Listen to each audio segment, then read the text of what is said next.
La cultura es poder. Esta es una pregunta muy ambigua o muy difusa, Pero para ¿no? un hombre de la cultura debía de ser, como poco, una invitación a Vamos a ver, reflexionar. yo diría que a lo largo de la historia las transformaciones de la realidad, se han producido de la siguiente manera. Mediante la resignación en lo que uno es y la rebeldía frente a lo que el mundo trata de hacer con nosotros. Yo creo que así durante mucho tiempo se produjeron las grandes transformaciones, ¿no? En el Evangelio leemos incluso que ofrezcamos la otra mejilla a quien nos golpea, ¿no? Sin embargo, ese mensaje resignado hacia el sufrimiento propio pues impulsó transformaciones tremendas, ¿no? Pues pienso, por ejemplo, en la abolición de la esclavitud, ¿no? Que indudablemente estuvo muy ligada a la expansión del cristianismo. En los evangelios no hay ninguna condena de la esclavitud. Sin embargo, el cristianismo propició una transformación vital que hizo que pues, la esclavitud, a pesar de que era extraordinariamente beneficiosa para el sistema económico vigente, llegó un momento en que se consideró inaceptable. Yo creo que en líneas generales es peligroso invertir este proceso, es decir, ser rebeldes frente a lo que nosotros mismos somos y ser complacientes o resignados ante lo que el mundo trata de hacer con nosotros. Y este es un problema que yo percibo en muchas de estas ideologías de la identidad. Nos revolvemos contra lo que somos, es decir, no aceptamos nuestra situación personal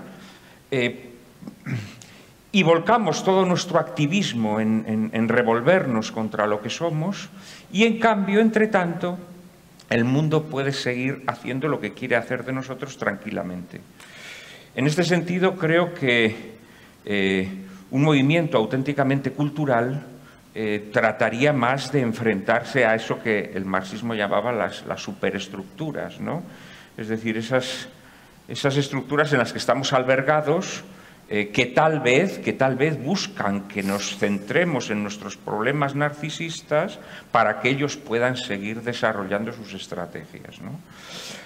Seguramente, por ejemplo, nunca el capitalismo había sido tan potente como lo es hoy, ¿no?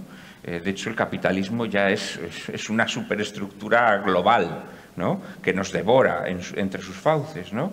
Y vemos que ese capitalismo global no solamente no tiene problemas con estas ideologías identitarias, sino que las auspicia, las promueve, las aplaude, las halaga.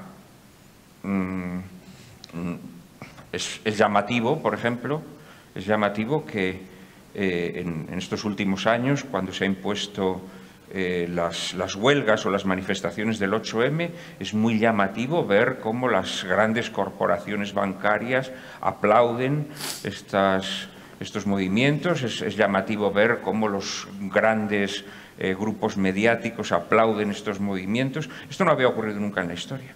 Las auténticas reivindicaciones se tropezaban siempre con el obstáculo de una implacable oposición por parte de estas instancias de poder.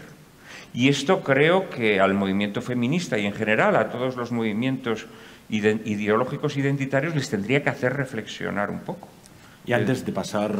Porque a lo mejor, lejos de estar construyendo una cultura que transforme la sociedad, a lo mejor estos movimientos están actuando al modo, como se decía en el lenguaje marxista, ¿no? De tontos útiles del enemigo. Antes citaba Elizabeth a Pasolini, ¿no?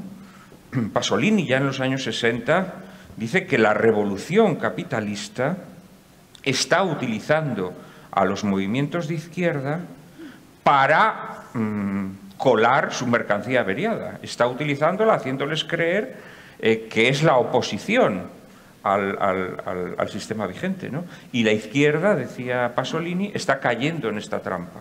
Yo creo que esta es una cuestión sobre la que tendríamos que reflexionar si verdaderamente queremos transformar la realidad.